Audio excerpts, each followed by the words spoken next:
السلام علیکم، ABN news کے ساتھ میں ہوں ناصر منہا۔ سرنیز آپ نے جانے نیوز بلیٹن کا آغاز کرتے ہوئے آپ کو بتائیں کہ امریکی صدر کا آج شام 7 بجے آبنہ ہرمز کی ناکہ بندی کا اعلان۔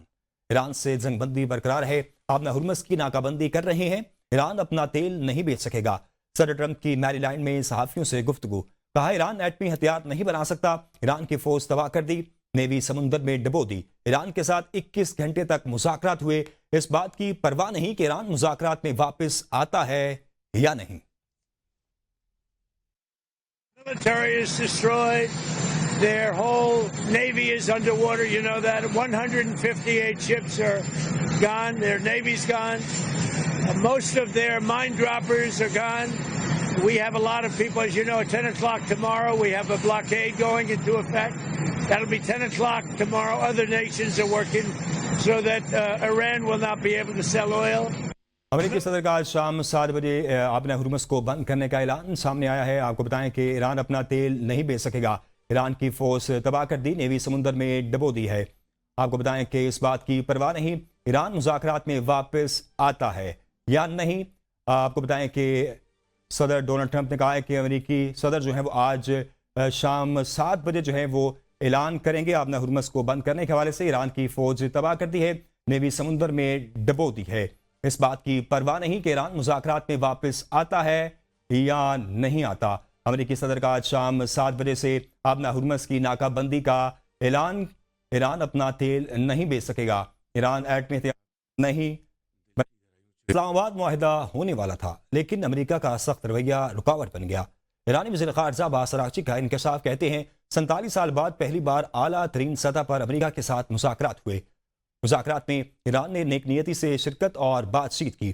پاکستان میں مذاکرات کے دوران ہم اسلام آباد معاہدے سے چند قدم دور تھے تو ہمیں حد سے زیادہ مطالبات، بدلتے ہوئے موقف اور رکاوٹوں کا سامنا کرنا پڑا۔ امریکہ نے زیادہ سے زیادہ حاصل کرنے کی کوشش کی، اہداف بدلے، کوئی سبق حاصل نہیں کیا گیا۔ نیک نیتی کا جواب نیک نیتی اور دشمنی کو جنم دیتی ہے۔ ایرانی وزیر خارجہ نے سعودی عرب اور قطر کے وزراء خارجہ سے بھی رابطہ کر کے انہیں اسلام آباد مذاکرات پر اعتماد میں لیا۔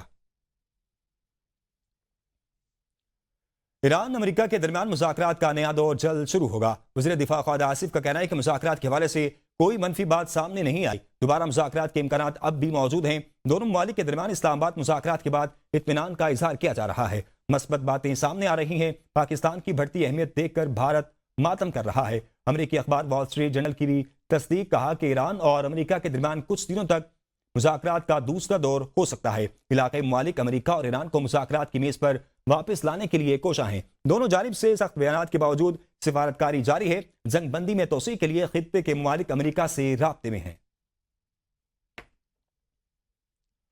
اسرائیل کسی سے دشمنی کے بغیر نہیں رہ سکتا۔ ایران کے بعد اب ترکیہ کو نیا دشمن بنانے کی کوشش کر رہا ہے۔ ترکیہ کے وزیر خارجہ حکان فیدان نے کہا کہ یہ رجحان نہ صرف نیتن یاہو کی حکومت بلکہ اپوزیشن کے بعد حلقوں میں بھی دیکھا جا رہا ہے۔ اسرائیل کی پالیسیوں میں مسلسل دشمنی کا عنصر نمایاں ہے، جس سے خطے میں کشیدگی بڑھنے کا خدشہ ہے اور نئی سفارتی محاذرائی جنم لے سکتی ہے۔ آپ کو بتائیں کہ ایران سے جنگ نے اسرائیل کے دفاعی نظام کو کمزور کر دیا۔ اسرائیلی اخبار نے انکشاف کیا ہے کہ ایران کے ساتھ جنگ کے دوران اسرائیل کا دفاعی نظام مسلسل کمزور ہو رہا ہے۔ ابتدائی مرحلے میں ایرانی میزائلوں میں سے تقریباً 5% اپنے ہدف تک پہنچ پاتے تھے، تاہم آخری ہفتے میں یہ شرح بڑھ کر 27% تک پہنچ گئی۔ جو میزائل ہدف تک پہنچے ان میں سے تقریباً 80% کلسٹر اسلحہ لے کر آئے تھے۔ اسرائیل کے پاس ان کے خلاف مؤثر اور مخصوص دفاعی نظام موجود نہیں تھا۔ کیوبا کے صدر میگول دیاز کانیل کا امریکی صدر ٹرمپ کی مداخلت پر یا حملے کی دھمکیوں پر سخت رد عمل، کہا کیوبا پر قبضہ کرنے کی کوشش پر شدید مزاحمت کا سامنا کرنا پڑے گا۔ کیوبا اپنی خود مختاری کے دفاع کے لیے ہر حد تک جائے گا، اگر ضرورت پڑی تو جانوں کی قربانی دینے سے بھی گریز نہیں کیا جائے گا۔ ایک فرد کو ہٹانے سے کچھ نہیں بدلے گا، انقلاب کے دفاع کے لیے سینکڑوں لوگ تیار ہیں۔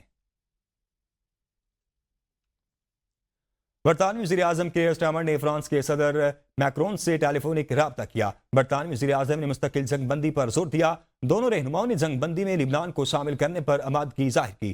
عالمی تجارت اور توانائی کی فراہمی کے لیے آبنہ ہرمز کی اسٹریٹجک اہمیت پر بھی اتفاق کیا گیا۔ ایران مذاکرات کے ایک اور دور کے لیے پاکستان اور دیگر ثالثوں کی کوششیں جاری. ایکسپریس کی رپورٹ کے مطابق پاکستان، مصر اور ترک ثالث آئندہ دنوں میں امریکہ اور ایران کے ساتھ مذاکرات جاری رکھیں گے تاکہ باقی ماندہ اختلافات کو کم کر کے جنگ کے خاتمے کے معاہدے کی راہ ہموار کی جا سکے. ثالثوں کو امید ہے کہ اختلافات میں کمی آنے سے 21 اپریل کو جنگ بندی ختم ہونے سے پہلے مذاکرات کا ایک اور دور ممکن ہو سکتا ہے. ذرائع کے مطابق مذاکرات مکمل تعطل کا شکار نہیں ہیں. مذاکرات کے دروازے بند نہیں ہوئے. دونوں فریق سودے بازی کر رہے ہیں. یہ ایک بازار کی طرح ہے. ایک امریکی عہدیدار نے بھی اس سے اتفاق کیا اور کہا کہ اگر ایران زیادہ لچک دکھائے اور یہ تسلیم کرے کہ اسلام آباد کی تجویز ہی اسے ملنے والا بہترین آپشن ہے تو معاہدہ ممکن ہو سکتا ہے. ایران جنگ کے اثرات. جرمنی کا 2 ماہ کے لیے پیٹرولیم مصنوعات پر ٹیکسز کے خاتمے کا اعلان. جرمن چانسلر نے کہا ہے کہ جرمنی 2 ماہ کے لیے پیٹرول اور ڈیزل پر ٹیکس میں کمی کرے گا تاکہ جنگ کے باعث پیدا ہونے والے توانائی بحران سے متاثرہ عوام اور کاروبار کو ریلیف دیا جا سکے. ان کا کہنا تھا ایران کی جنگ ہی دراصل ان مسائل کی بنیادی وجہ ہے جن کا سامنا ہم اپنے ملک میں بھی کر رہے ہیں. جنگ ختم ہونے کے بعد جنگ کے اثرات ایک طویل عرصے تک محسوس کرتے رہیں گے اور اس کے نتیجے میں نجی گھریلو زندگی بھی متاثر ہوگی. ہم جرمن معیشت پر ایک طویل مدت تک نمایاں دباؤ کے لیے خود کو تیار کر رہے ہیں. آپ کو بتائیں کہ ٹرمپ نے مزید کہا ہے کہ پوپ لیو کا مداح نہیں ہوں. میرے خیال میں پوپ لیو اچھا کام نہیں کر رہے. پوپ خارجہ پالیسی کے لیے انتہائی خراب ہے. ڈونلڈ ٹرمپ نے کہا کہ ہمیں ایسا پوپ پسند نہیں. انہوں نے ہمیں اپنا نشانہ بنایا ہے. ہمیں ایسا پوپ پسند نہیں جو یہ کہے کہ جوہری ہتھیار رکھنا ٹھیک ہے. ہم ایسا پوپ نہیں چاہتے جو یہ کہے کہ ہمارے شہروں میں جرائم قابل قبول ہیں. امریکی صدر نے کہا کہ پوپ لیو ایک نہایت لبرل سوچ رکھنے والے شخص ہیں. وہ ایسے شخص ہیں جو یہ نہیں سمجھتے کہ ہمیں کسی ایسے ملک کے ساتھ تعلق نہیں رکھنا چاہیے جو جوہری ہتھیار حاصل کرنا چاہتا ہو تاکہ دنیا کو تباہ کر سکے. ٹرمپ نے مزید کہا کہ پوپ لیو کا مداح نہیں ہوں. میرے خیال میں پوپ لیو اچھا کام نہیں کر رہے. پوپ خارجہ پالیسی کے لیے انتہائی خراب ہے. ڈونلڈ ٹرمپ کے بیانات پر رد عمل دیتے ہوئے پوپ لیو نے کہا کہ وہ کسی بحث میں نہیں پڑیں گے اور ان کی گفتگو کا مقصد کسی پر حملہ کرنا نہیں ہے. پوپ لیو نے امن اور مفاہمت کی اہمیت پر زور دیتے ہوئے کہا مبارک ہیں وہ لوگ جو صلح کراتے ہیں. انہوں نے مزید کہا کہ دنیا کو تنازعات کے حل کے لیے مفاہمت اور ہم آہنگی کے پل تعمیر کرنے کی ضرورت ہے. انہوں نے واضح کیا کہ جہاں تک ممکن ہو جنگ سے بچنے کی راہیں اختیار کی جانی چاہیے کیونکہ طاقت کی بجائے مکالمہ ہی پائیدار امن کی ضمانت ہے. پوپ لیو کا کہنا تھا کہ وہ ڈونلڈ ٹرمپ کے بیانات کے باوجود جنگ کے خلاف آواز بلند کرتے رہیں گے اور عالمی امن کے فروغ کے لیے اپنا کردار ادا کرتے رہیں گے. خبر شامل کرتے ہوئے آپ کو بتائیں کہ ایران جنگ اسرائیل کو 11 ارب 50 کروڑ ڈالر سے زائد کی پڑ گئی ہے. اسرائیلی وزارت خزانہ کے مطابق جنگ پر سرکاری بجٹ سے تقریباً 11.5 ارب امریکی ڈالر کے اخراجات برداشت کرنا پڑے ہیں. ان میں 7 ارب 25 کروڑ ڈالر سے زائد دفاعی اخراجات ہیں. یہ ابتدائی تخمینہ ہے اور اس سے پہلے ہی 2026 کے بجٹ میں شامل کر لیا گیا ہے.